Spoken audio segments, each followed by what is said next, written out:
स्वागत है दोस्तों, आज फिर से आपका हमारे चैनल नॉलेज ट्रैफिकर पर। आज जो हम करेंगे वो करेंगे अपनी सीरीज जो चल रही है। हमने अब तक कर लिए हैं क्वेश्चन 100 क्वेश्चन तक एमसीक्यूज हम कर चुके हैं। तो अब आगे हम करेंगे 101 से लेकर के 150 तक। ये आप देख रहे हैं मेडिकल हिस्ट्री के एमसीक्यूज। तो चलिए बिना समय गवाए शुरू करते हैं आज का यह लेक्चर। तो सबसे पहला क्वेश्चन जो 101वां क्वेश्चन है वो क्या कहता है,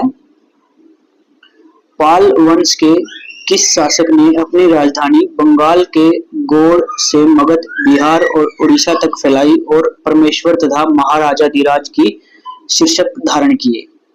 इसका जो राइट आंसर हो जाएगा वो हो जाएगा अपना ऑप्शन डी यानी कि धर्मपाल। धर्मपाल जो है इसका राइट आंसर है।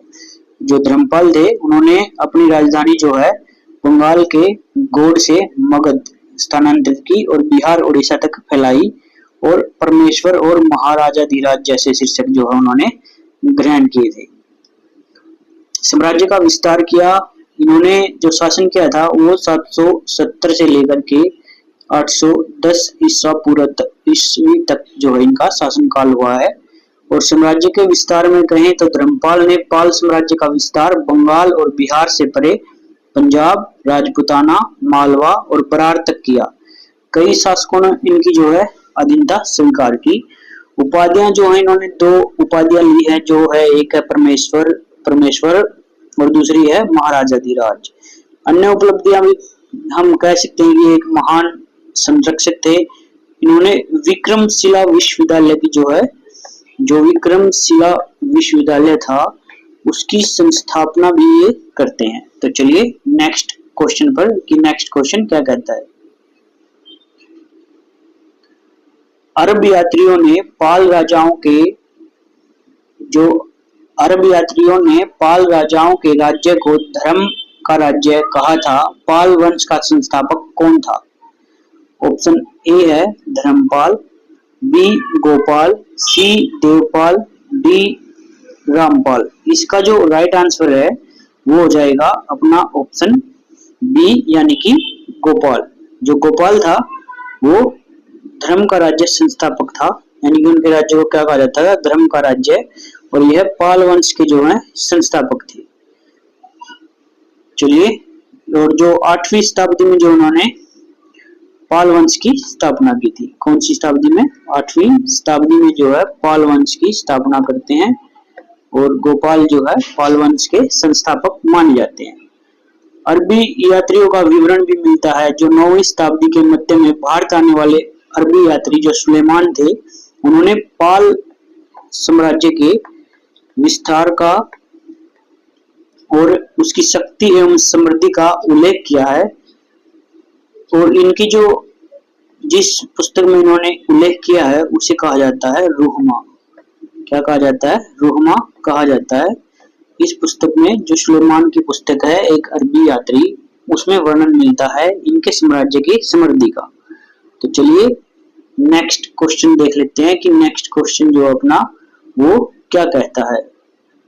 नेक्स्ट क्वेश्चन जो है, गुर्जर प्रतिहार शासकों ने सबसे महत्वपूर्ण और शक्तिशाली राजा कौन था जिसका उल्लेख अरबी यात्री अल मसूदी ने बोरा के रूप में किया है?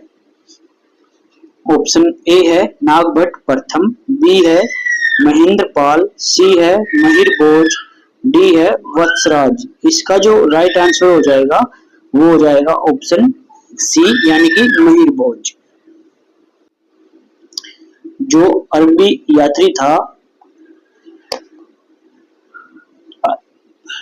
अल मसूदी ने जो है वर्णन किया है किस पुस्तक में? बोरा नामक जो अपहरण सिंह के द्वारा लिखा गया उसमें गुर्जर प्रतिहार शासकों का महत्वपूर्ण और शक्तिशाली राजाओं के रूप में वर्णन किया है।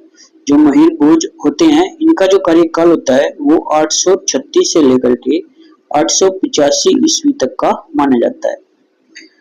अल मसूदी ने महिर भोज की सराहना उनके विशाल और सुरक्षित साम्राज्य के लिए की थी जो लुटेरों से मुक्त था। यानी गलप्रूनी क्या कहते हैं कि उस समय जो राज्य था वो लुटेरों से मुक्त था।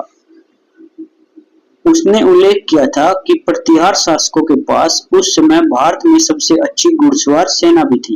यानी कि घुड़सवारी का भी वर्णन करते हैं ये कि उस समय जो है घुड़सवारी बहुत अच्छी थी। तो चलिए नेक्स्ट क्वेश्चन पर चलते हैं। नेक्स्ट क्वेश्चन जो है वो कहता है, गुर्जर प्रतिहार शासक महेंद्र पाल के दरबार के प्रसिद्ध कवि और नाटककार कौन थे जिन्होंने प्राकृत में कर्पूर मंजरी और संस्कृत में काव्य मीमांसा जैसे ग्रंथ लिखे?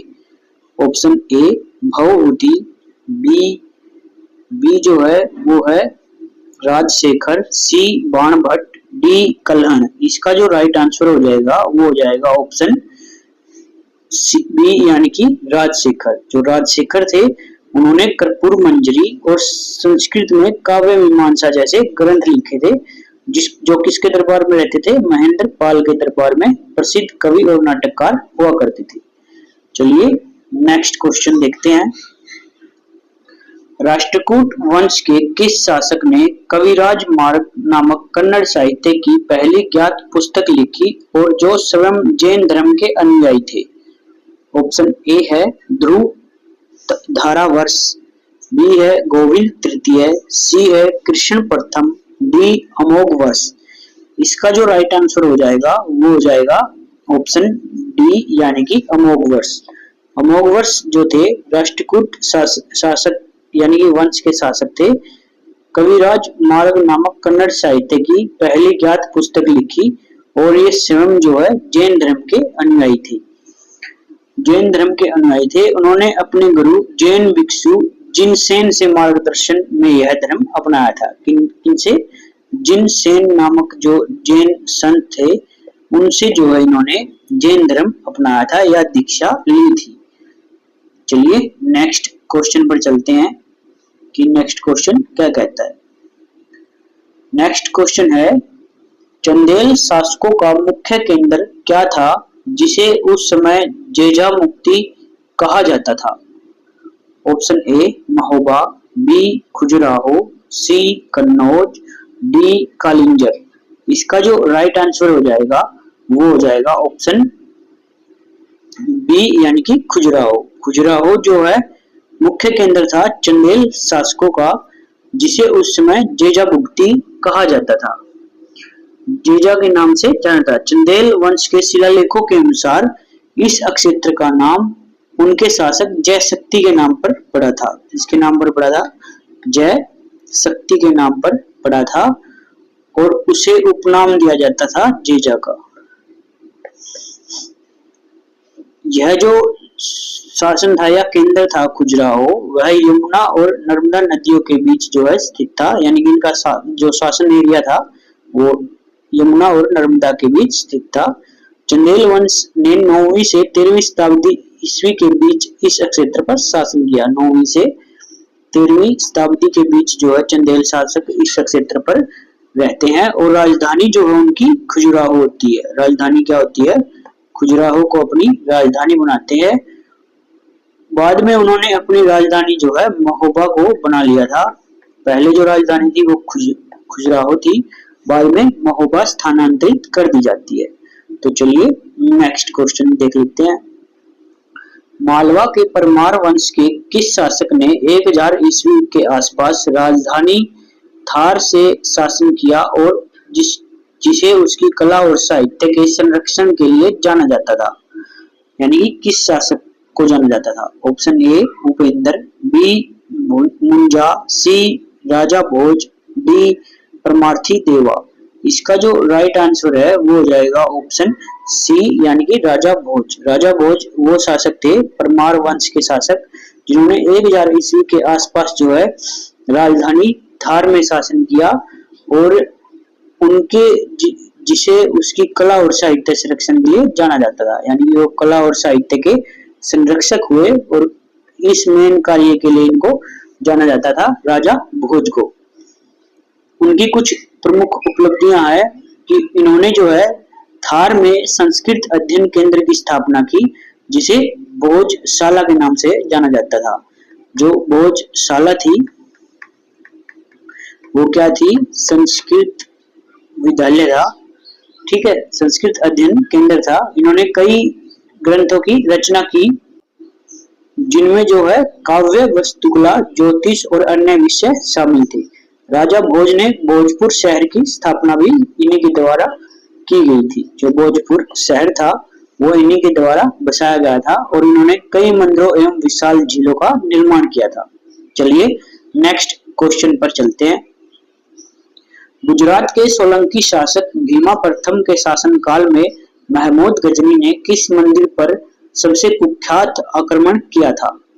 ऑप्शन ए मोढेरा सूर्य मंदिर, बी सोमनाथ मंदिर, सी द्वारकाधीश मंदिर, डी दिलवाड़ा का जैन मंदिर। इसका जो राइट आंसर है वो हो जाएगा ऑप्शन बी यानी कि सोमनाथ मंदिर। सोमनाथ मंदिर पर जो है सबसे कुख्यात जो है आक्रमण हुआ था किसके शासनकाल में? भीमा प्रथम के शासनकाल में। और यह किसने किया था? महमूद गजनी ने किया था। और जो सोमनाथ का यह आक्रमण है वह किस काल में हुआ? 1025 से 1026 ईस्वी के मध्य यह जो है आक्रमण होता है और यह सबसे कुख्यात आक्रमण था जो यहाँ हुआ था। चलिए नेक्स्ट क्वेश्चन पर चलते हैं। किस सोलंकी रानी ने 1178 ईस्वी में माउंट आबू के आसपास हुए बैटल ऑफ कयादरा में मोहम्मद गोरी को निर्णायक रूप से हराया था? Option A Udayamati, B Naiki Devi, C Karnavati, D Lakshmibai. इसका जो राइट आंसर हो जाएगा वो हो जाएगा ऑप्शन बी यानी कि नाइकी देवी। जो नाइकी देवी थी उन्होंने बैटल ऑफ कयादरा में मोहम्मद गोरी को निर्णायक रूप से हरा दिया था। कब हराया? 1178 ईस्वी में। उस समय नाइकी देवी अपने नाबालिग बेटे मूलराज द्वितीय की संरक्षिका थी, यानी कि संरक्षिका के रूप में जो है कार्य कर रही थी। किसका? मूलराज द्वितीय, जो उनके बेटे थे।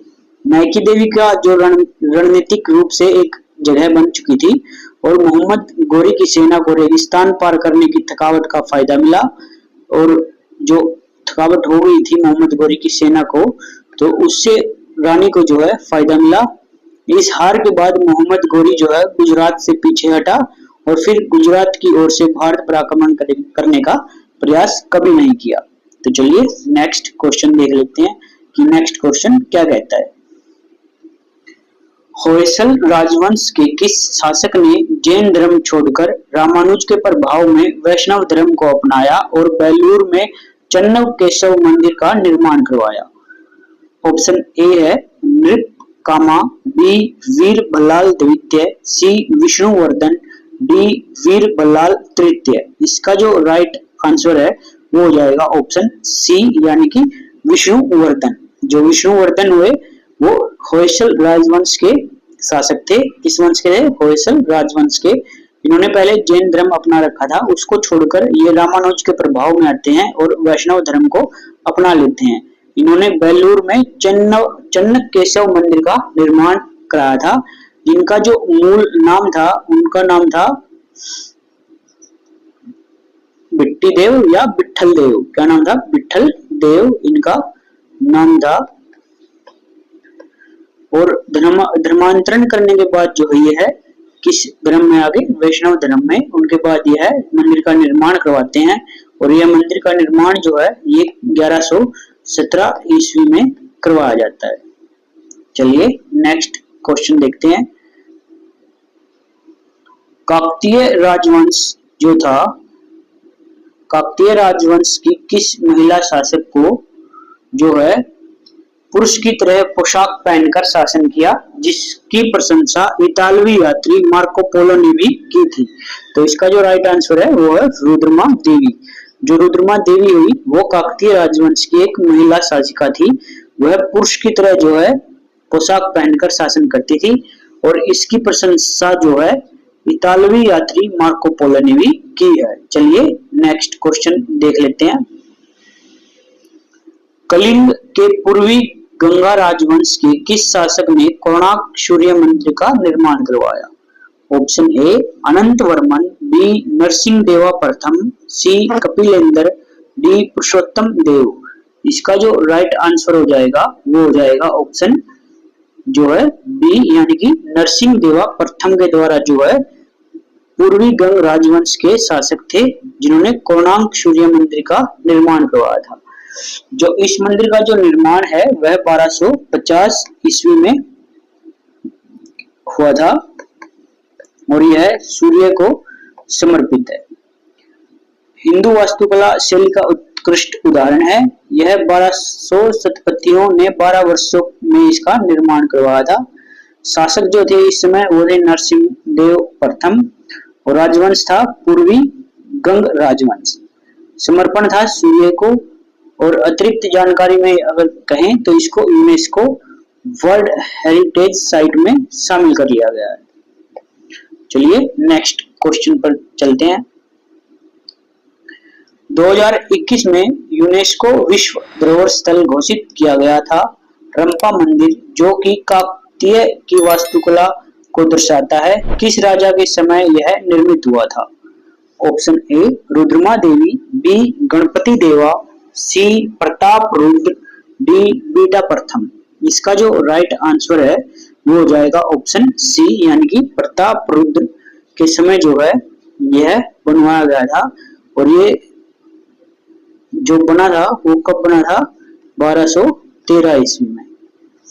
चलिए नेक्स्ट क्वेश्चन देखते हैं। असम में अहोम किंगडम की स्थापना किसके द्वारा की गई थी?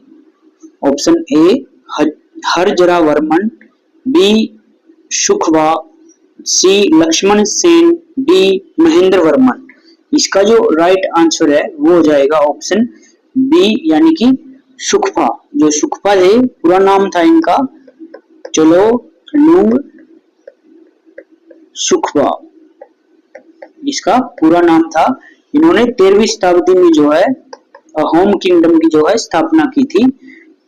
यह एक शान राजकुमार थे जो पटकाई पहाड़ियों के पार कर ब्रह्मा घाटी में आए थे और इन्होंने जो राज्य की स्थापना की वो 13वीं शताब्दी में की। कब की? 1228 में। 600 वर्षों तक ये वहां शासन करते हैं और अपने साम्राज्य को समृद्धि की तरफ लेकर चलते हैं। तो चलिए नेक्स्ट क्वेश्चन देखते हैं। महमूद गोरी की मृत्यु 1206 ईस्वी के बाद उसका कौन सा गुलाम गजनी पर वर्चस्व रखता है जिसे कुतुबुद्दीन ऐबक को भी चुनौती मिली? Option A Qubacha, B Yalduz, सी बख्तियार खिलजी, सी ताज उल दीन। इसका जो राइट आंसर हो जाएगा वो हो जाएगा ऑप्शन बी यानी कि यलदौज। यलदौज से उनको जो है क्या मिली थी? गहरी चुनौती मिली थी, क्योंकि यह भी मोहम्मद गोरी का जो है एक गुलाम था और कुतुबुद्दीन ऐबक भी जो है गुलाम ही था। इसने गुलाम वंश की स्थापना की थी 1206 ईस्वी में और इनको जो चुनौती देते हैं वो यलदौज देते हैं। यलदौज जो है वो अफगानिस्तान की तरफ पहले गवर्नर था। किसके टाइम? मोहम्मद गोरी के टाइम। तो चलिए चलते हैं नेक्स्ट क्वेश्चन पर। किस दिल्ली सुल्तान ने तुर्कान-ए-चहलगानी नामक 40 गुलाम सरदारों के समूह की स्थापना की थी? Option A Qutubuddin Aibak, B Iltutmish, C Balban, D Razia Sultan. इसका जो राइट आंसर हो जाएगा वो हो जाएगा ऑप्शन बी यानी कि इल्तुतमिश। इल्तुतमिश जो है वो कुतुबुद्दीन ऐबक के बाद गद्दी पर बैठते हैं और ये 40 जो गुलाम सरदारों को मिला करके तुर्कान-ए-चहलगानी का निर्माण करते हैं। जो ये 40 गुलाम सरदार थे वो राजा के प्रति जो है बहुत ही निष्ठावान थे और ये गुलाम वंश का जो इल्तुतमिश है वो ऐसा शासक था जिसने गुलाम वंश को आगे बढ़ाया और इसे ही असली जो है संस्थापक कहा जाता है। तुर्कान-ए-चहलगानी को अन्य नाम से जाना जाता है जो कहते हैं चालीसा, एक अन्य नाम है। चलिए नेक्स्ट क्वेश्चन पर चलते हैं।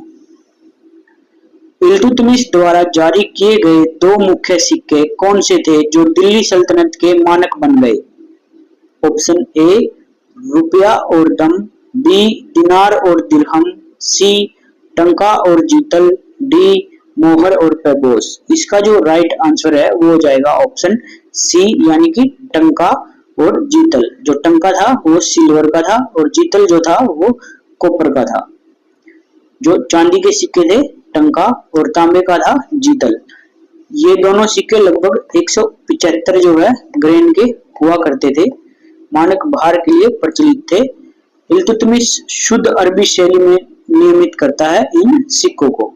तो चलिए नेक्स्ट चलते हैं। बलबन ने राजत्व की प्रतिष्ठा बढ़ाने के लिए ईश्वर की छाया के रूप में कौन सा शीर्षक धारण किया? ऑप्शन ए सुल्तान ए आजम, बी सिकंदर ए सानी, सी जिले इलाही, डी उलुग खान सिंह। इसका जो राइट आंसर हो जाएगा वो हो जाएगा ऑप्शन जो है अपना सी, यानी कि जिले इलाही। जिले इलाही के नाम से इन्होंने उपाधि धारण की। यह उपाधि जो है उनकी सत्ता को मजबूत करने के लिए और सुल्तान की प्रतिष्ठा को बढ़ाने के लिए इसने खुद से ही यह उपाधि धारण की थी। चलिए नेक्स्ट क्वेश्चन जो है वो क्या कहता है, नेक्स्ट क्वेश्चन करते हैं। खिलजी क्रांति का सबसे महत्वपूर्ण पहलू क्या था जिसने दिल्ली सल्तनत के राजस्व को तुर्की नोबल्स के एकाधिकार से बाहर निकाला? ऑप्शन ए मंगोलों को पराजित करना, बी दक्षिण भारत पर आक्रमण, सी अफगान गैर तुर्की नोबल्स जो थे उनको उच्च पदों पर लाना, डी बाजार नियंत्रण प्रणाली लागू करना। इसका जो राइट आंसर है वो हो जाएगा ऑप्शन सी, यानी कि अफगान और गैर तुर्की नोबल्स को उच्च पदों पर लाने के कारण जो है तुर्की नोबल्स के एकाधिकार से बाहर हो गई। चलिए नेक्स्ट क्वेश्चन। अलाउद्दीन खिलजी की बाजार नियंत्रण नीति के तहत खाद्यान्न के लिए स्थापित मुख्य बाजार का उच्च अधिकारी कौन होता था? ऑप्शन ए अमीर ए हाजिब, बी शाहना ए मंडी, सी दीवान ए रियासत, डी मुहतसिब। इसका जो राइट आंसर है वो हो जाएगा ऑप्शन बी, यानी कि शाहना ए मंडी जो है वह उच्च अधिकारी था किसका? बाजार को नियंत्रण करने के लिए। चलो चलते हैं नेक्स्ट क्वेश्चन पर। अलाउद्दीन खिलजी ने सेना को धोखाधड़ी से बचाने के लिए घोड़ों की ब्रांडिंग और सैनिकों के लिए हुलिया का रिकॉर्ड रखने के लिए कौन सी प्रणाली जो है शुरू की? ऑप्शन ए मनसबदारी, बी इक्ता, सी दाग और चेहरा, डी बटाई। इसका जो राइट आंसर हो जाएगा वो हो जाएगा ऑप्शन सी, यानी कि दाग और चेहरा। जो दाग था वो घोड़ों के ऊपर लोहे से मार्किंग की जाती थी, गर्म लोहे से, ताकि जो सैनिक थे वो एक ही घोड़े को बार बार लेकर न आए। और चेहरा जो है, चेहरा में क्या होता था, सैनिक का नाम, उसका कद इत्यादि लिखा जाता था ताकि सैनिकों का भी फिर से जो है अधिक से अधिक सैनिक भर्ती किए जा सके और एक ही सैनिक बार बार जो नाम बदलकर न आ जा सके। तो चलिए नेक्स्ट क्वेश्चन पर चलते हैं। और इसमें जो था चेहरे में, मान के चलिए एक सैनिक अपनी ड्यूटी कर रहा है, अगर वह किसी दिन नहीं आता था वह दूसरे को भेज देता था। इसी को बंद करने के लिए जो है चेहरा नामक प्रथा शामिल की गई थी। चलिए नेक्स्ट क्वेश्चन।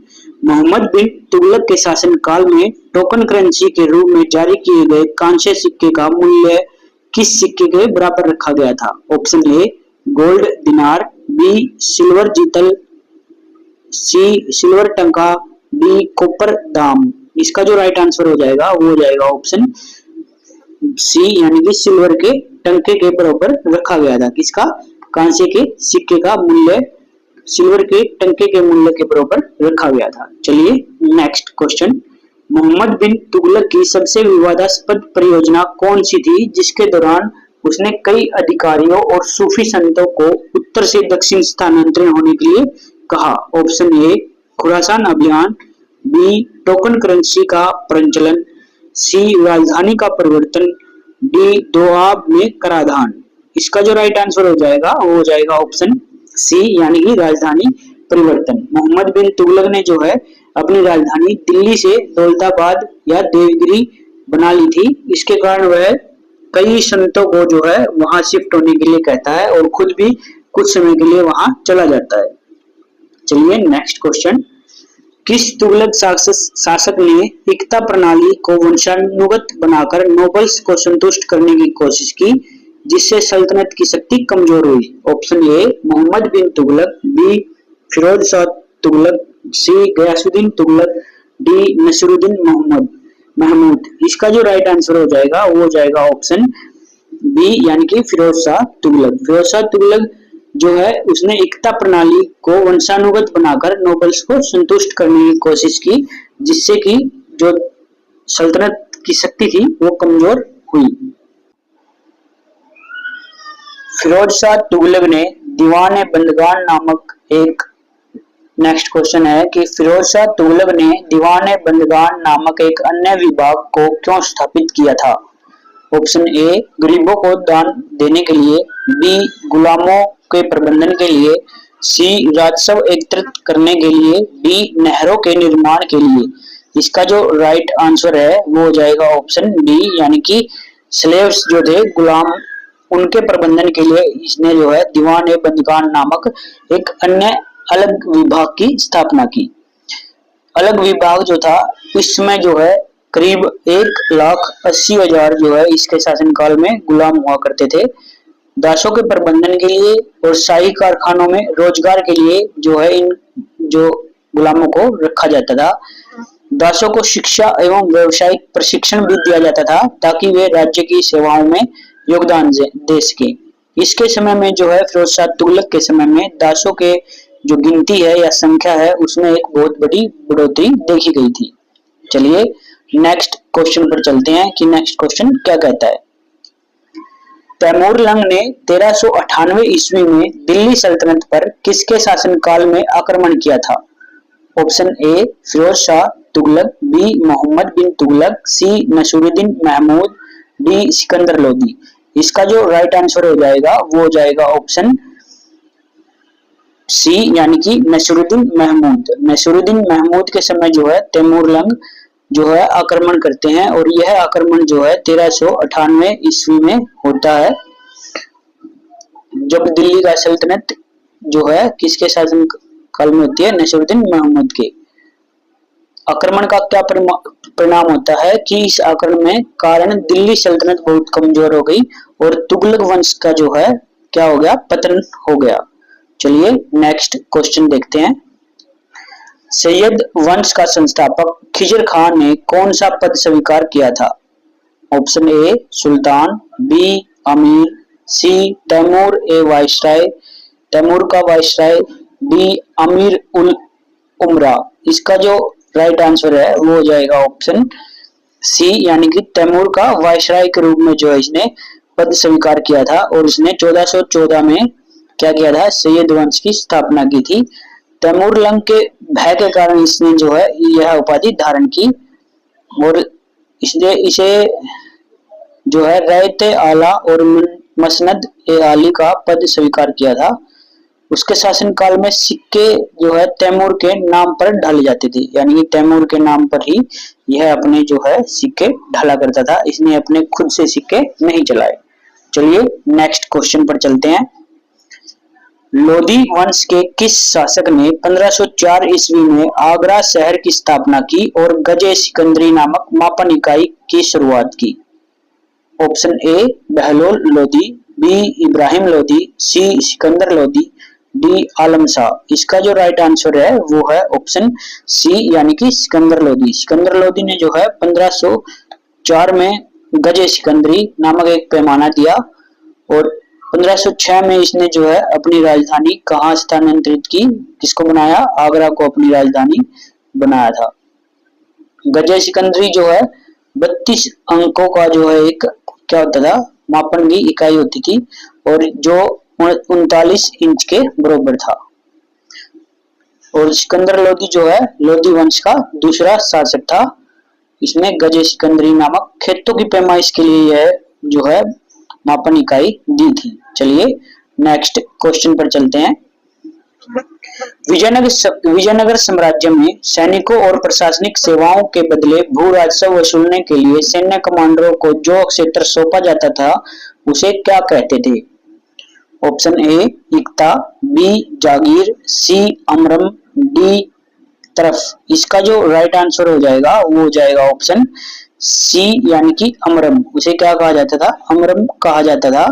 जो सैनिक थे प्रशासनिक सेवाओं में उनको भू राजस्व के बदले जो वसूलने के लिए सैन्य कमांडरों को जो क्षेत्र दिया जाता था यानी कि जिस क्षेत्र से वो कर वसूलते थे उसे अमरम कहा जाता है।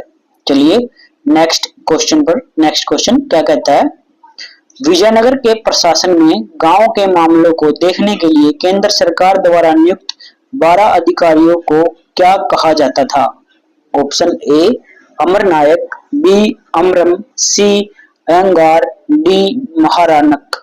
इसका जो राइट आंसर है वो हो जाएगा ऑप्शन सी, यानी कि अयंगार उन्हें कहा जाता था। जो 12 अधिकारी नियुक्त किए गए थे उन्हें अयंगार कहा जाता था। चलिए नेक्स्ट क्वेश्चन पर चलते हैं। विजयनगर साम्राज्य की यात्रा करने वाला पुर्तगीज यात्री डोमिंगो पेस किसके शासनकाल में आया था?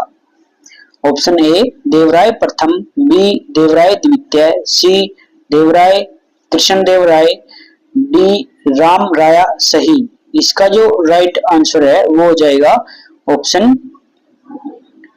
सी, यानी कि कृष्णदेव राय। कृष्णदेव राय के समय में जो पुर्तगाली यात्री था डोमिंगो पेस, वो कहाँ आता है? विजयनगर की साम्राज्य की जो है यात्रा पर आता है। और जो कृष्णदेव का शासनकाल है वो लगभग 1520 के आसपास का काल है। और डोमिंगो पेस ने अपनी यात्रा के दौरान विजयनगर साम्राज्य की जो उसकी व्यापार, सैन्य संगठन तथा तत्कालीन समाज का विस्तृत विवरण दिया है। चलिए नेक्स्ट क्वेश्चन पर चलते हैं। कृष्णदेव राय ने दरबार के 8 तेलुगु कवियों में से किसे आंध्र कविता का पितामह कहा है जिन्होंने मनुचरित लिखा? Option A Tenali Raman, B Allasani Peddana, C Pingali Surana, D Dhurjati. इसका जो राइट आंसर है वो हो जाएगा ऑप्शन बी, यानी कि अलसानी पेदन्ना को जो है यह उपाधि दी गई है या आंध्र कविता का पितामह कहा गया है। यह जो थे 8 तेलुगु कवि, दरबार में रहने वाले 8 जो कवि थे उनमें से एक थे। चलिए नेक्स्ट क्वेश्चन पर। कृष्णदेव राय द्वारा रचित प्रसिद्ध तेलुगु कृति कौन सी है जो उनकी साहित्यिक महारत को दर्शाती है? ऑप्शन ए पांडुरंग महात्म, बी जमावंती कल्याणम, सी अमुक्तालदा, डी मनुचरित। इसका जो राइट आंसर है वो हो जाएगा ऑप्शन सी, यानी कि अमुक्तम लैदा जो थी वो महान प्रसिद्ध तेलुगु कृति थी। किसके द्वारा रचित थी? कृष्णदेव राय के द्वारा। इसमें जो है हिंदू देवता विष्णु और उनकी भगत अंडाल के विवाह की कथा का वर्णन है। यह विजयनगर साम्राज्य की धार्मिक, राजनीतिक और सांस्कृतिक पृष्ठभूमि की जानकारी देता है। और इसमें विष्णु और उनके शिष्य जो है भगत अंडाल, इनके विवाह के कथा का वर्णन करता है। यह जो पुस्तक है वो भक्ति भाव से भरी हुई है। चलिए नेक्स्ट क्वेश्चन देखते हैं। बहमनी साम्राज्य का संस्थापक अलाउद्दीन हसन, जिसे हसन गंगू भी कहा जाता है, किस हाफ मिथकीय ईरानी राजा से अपना वंश जोड़ता था? Option A Kaikubad, B Bahman Shah, C Malik Ambar, D Mohammad Shah प्रथम। इसका जो राइट आंसर है वो हो जाएगा ऑप्शन बी, यानी कि बहमन शाह से जो है यह अपना वंश जो है जोड़ता था। और यह जो ईरानी जो था क्या था? ईरानी राजा से अपना वंश जोड़ता था। किस ईरानी राजा से? बहमन शाह से। चलिए नेक्स्ट क्वेश्चन पर चलते हैं। बहमनी और विजयनगर के बीच संघर्ष का मुख्य कारण क्या था? ऑप्शन ए धार्मिक मतभेद, बी तुंगभद्रा दोआब का उपजाऊ अक्षेत्र, सी समुद्र तटीय बंदरगाहों पर नियंत्रण, डी पुर्तगालियों का समर्थन। इसका जो राइट आंसर है वो हो जाएगा ऑप्शन बी, यानी कि तुंगभद्रा दोआब का उपजाऊ क्षेत्र जो था वो बहमनी और विजयनगर साम्राज्य के बीच में जो है संघर्ष का मुख्य कारण था। चलिए नेक्स्ट क्वेश्चन। बहमनी साम्राज्य का सबसे प्रभावशाली वजीर कौन था जिसने राज्य का विस्तार किया, गन पाउडर का उपयोग करता है और जिसे डेक्कन नोबल्स के षड्यंत्र के कारण मार डाला जाता है? Option A Mahmud Shah, B Tajuddin Firoz, C Mahmud Gawan, D Mohammad Shah तृतीय। इसका जो राइट आंसर हो जाएगा वो हो जाएगा ऑप्शन सी यानी कि महमूद गवा। जो महमूद गवा थे उनको जो है राज्य के विस्तार के लिए, गन पाउडर के उपयोग के लिए और डेक्कन स्नोबल के षड्यंत्र द्वारा जो है इनको मार दिया गया था और यह बहमनी साम्राज्य का सबसे प्रभावशाली वजीर था। चलिए नेक्स्ट क्वेश्चन। महमूद गवा ने अपनी प्रशासनिक दक्षता को बढ़ाने के लिए बहमनी सल्तनत को चार तरफ से बढ़ाकर कितने तरफ जो है में विभाजित किया? Option A 6, B 8, C 10, D 12। इसका जो राइट आंसर हो जाएगा वो हो जाएगा ऑप्शन बी यानी कि 8। 8 तरफ से जो है या 8 प्रांतों में उसमें विभाजित किया था। चलिए नेक्स्ट क्वेश्चन पर।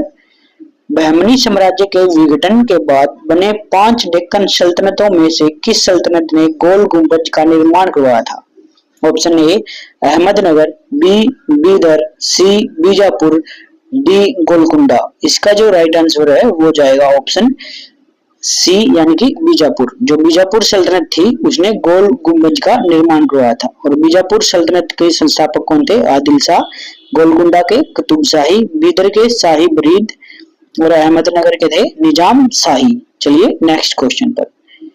बाबर ने अपनी आत्मकथा तजू के बाबरी में किस भारतीय शासक को अपने समय का शक्तिशाली और महान राजा बताया है? Option A Ibrahim Lodi, B Rana Sanga, C Krishnadeva Raya, D Rana Pratap.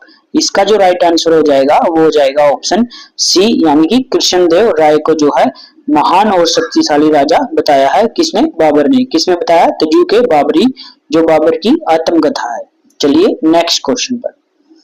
Babar द्वारा शुरू की गई 4 बाग वास्तुकला शैली की मुख्य विशेषता क्या थी? ऑप्शन ए बलुआ पत्थर का उपयोग, बी बहते हुए पानी के साथ ज्यामितीय उद्यान का लेआउट, सी दोहरे गुंबद का उपयोग, डी पित्रा ड्योरा का उपयोग। इसका जो राइट आंसर है वो हो जाएगा ऑप्शन बी यानी कि बहते हुए पानी के साथ जो है ज्यामितीय उद्यान का लेआउट। यानी कि जैसे आपने देखा भी होगा ताजमहल में अंदर की तरफ भी देखा होगा, लाल किले के अंदर भी देखा होगा कि ज्यामितीय रूप से यानी वर्गाकार जो बना हुआ है उसमें पानी चल रहा है इधर से उधर से और चारों तरफ फूल इत्यादि उगाए हुए हैं। चलिए नेक्स्ट क्वेश्चन। हुमायूं को 2 निर्णायक युद्धों, चौसा जो 1539 में होता है और कन्नौज का युद्ध जो 1540 में होता है, में हराकर भारत से भगाने पर किसने मजबूर किया था? Option A Bahadur Shah, B Islam Shah Suri, C Sher Shah Suri, D Hemu.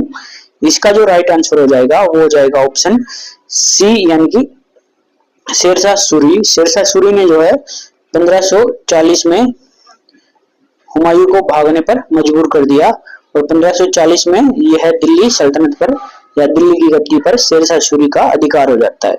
चलिए नेक्स्ट। शेरशाह सूरी द्वारा स्थापित राजस्व प्रणाली का एक महत्वपूर्ण दस्तावेज क्या था जिसमें किसान द्वारा जोते गए क्षेत्र और देय कर का रिकॉर्ड होता था? ऑप्शन ए बटई, बी कबूलियत, सी पट्टा, डी खम्स। इसका जो राइट आंसर है वो हो जाएगा ऑप्शन सी यानी कि पट्टा। पट्टा जो था उसमें सारा रिकॉर्ड रहता था जिसमें जुटे हुए क्षेत्र और देय कर यानी कि जो कर उसको देना था उसका रिकॉर्ड होता था। और कबूलियत क्या होती थी? कबूलियत ये होती थी कि मैं कबूल करता हूं कि यह जो भूमि है वो मैं जोतूंगा और उसका कर दूंगा। वो किसान द्वारा एक एग्रीमेंट होता था जिस पर किसान के साइन या अंगूठे के निशान होते थे। चलिए नेक्स्ट। शेरशाह सूरी ने पुराने शाही मार्ग को बहाल किया जो पूर्व में बंगाल के सोनार गांव से लेकर पश्चिम में किस नदी तक फैला था? ऑप्शन ए यमुना नदी, बी सिंधु नदी, सी गंगा, डी झेलम। इसका जो राइट आंसर हो जाएगा ऑप्शन हो जाएगा बी यानी कि सिंधु नदी। जो सिंधु नदी है उस तक फैला था, कहां से लेकर? बंगाल के सोनार गांव से। इसे का क्या कहा जाता है? ग्रेट ट्रंक रोड भी इसको कहा जाता है। चलिए नेक्स्ट क्वेश्चन। नेक्स्ट क्वेश्चन क्या कहता है? अकबर का संरक्षक बैरम खान जो 1560 ईस्वी में मारा गया, कैसे मारा गया? ऑप्शन ए हल्दी घाटी के युद्ध में, बी पुर्तगालियों द्वारा, सी मक्का जाते समय रास्ते में, डी शेरशाह सूरी के पुत्र द्वारा। इसका जो राइट आंसर है वो है ऑप्शन सी, यानी कि मक्का जाते हुए जो है रास्ते में इनकी हत्या कर दी गई थी। चलिए नेक्स्ट क्वेश्चन, अकबर ने किस विजय के उपलक्ष्य में फतेहपुर जो सीकरी है में बुलंद दरवाजे का निर्माण करवाया था? ऑप्शन ए बंगाल विजय, बी काबुल विजय, सी मेवाड़ विजय, डी गुजरात विजय। इसका जो राइट आंसर है वो हो जाएगा ऑप्शन डी, यानी कि गुजरात विजय के उपलक्ष्य में जो है यह दरवाजा बनवाया गया था और आज भी यह दरवाजा जो है जामा मस्जिद का मुख्य द्वार है। क्या है? मुख्य द्वार। चलिए नेक्स्ट क्वेश्चन, अकबर द्वारा धार्मिक चर्चाओं के लिए स्थापित इबादत खाना किस वर्ष बंद कर दिया गया था जब धार्मिक नेताओं के बीच विवाद बढ़ने लगे? Option A 1575, B 1582, C 1579, D 1580। इसका जो राइट आंसर हो जाएगा वो हो जाएगा ऑप्शन बी, यानी 1582 ईस्वी में। चलिए नेक्स्ट क्वेश्चन पर, अकबर की धार्मिक और राजनीतिक नीति जिसे सुलह कुल का विचार किस पर केंद्रित था? ऑप्शन ए केवल इस्लाम के उत्सव पर, बी सार्वभौमिक शांति और सहिष्णुता पर, सी शिया सुन्नी संघर्ष का समाधान, डी राजपूतों के साथ गठबंधन को मजबूत बनाना। इसका जो राइट आंसर है वो हो जाएगा ऑप्शन बी, यानी कि सार्वभौमिक शांति और सहिष्णुता का विचार पर केंद्रित थी। कौन थी? सुलह कुल की नीति। चलिए नेक्स्ट क्वेश्चन पर, अकबर के राजस्व मंत्री राजा टोडरमल ने किस भूमि राजस्व प्रणाली को लागू किया जिसमें पिछले 10 वर्षों के औसत उत्पादन और मूल्य पर कर तय किया गया था? ऑप्शन ए बटाई प्रणाली, बी खालिसा प्रणाली, सी दहसाला प्रणाली, डी इजरा प्रणाली। इसका जो राइट आंसर हो जाएगा वो हो जाएगा ऑप्शन सी, यानी कि दहसाला प्रणाली। जो दहसाला प्रणाली थी वो पिछले 10 वर्षों के औसत उत्पादन और मूल्य पर तय की गई थी। चलिए नेक्स्ट क्वेश्चन, अकबर ने भूमि की उत्पादकता के आधार पर भूमि को 4 श्रेणियों में विभाजित किया। वह भूमि जिस पर हर साल खेती की जाती थी उसे क्या कहा जाता था? ऑप्शन ए प्रोती, बी चाचर, सी बंजर, डी पोलज। इसका जो राइट आंसर है वो हो जाएगा डी, यानी कि पोलज। उसे पोलज कहा जाता था। चलिए नेक्स्ट क्वेश्चन पर, यह जो क्वेश्चन है वो इस वीडियो का आखिरी क्वेश्चन है। तो चलिए, मनसबदार प्रणाली में जात रैंक क्या दर्शाती थी? ऑप्शन ए घोड़ों की संख्या, बी सैनिकों की वास्तविक संख्या, सी मनसबदार का व्यक्तिगत पद और वेतन, डी जागीर का राजस्व मूल्य। इसका जो राइट आंसर है वो हो जाएगा ऑप्शन सी, यानी कि मनसबदार का व्यक्तिगत पद और वेतन को जो है जात दर्शाता था। तो इसी के साथ आज का अपना यह लेक्चर यही समाप्त होता है। आशा करता हूँ आपको हमारा यह लेक्चर अच्छा लगा होगा। तो कीजिए हमारे इस लेक्चर को ज्यादा से ज्यादा शेयर अपने दोस्तों के साथ और हमारे लेक्चर को लाइक करना न भूलें। धन्यवाद।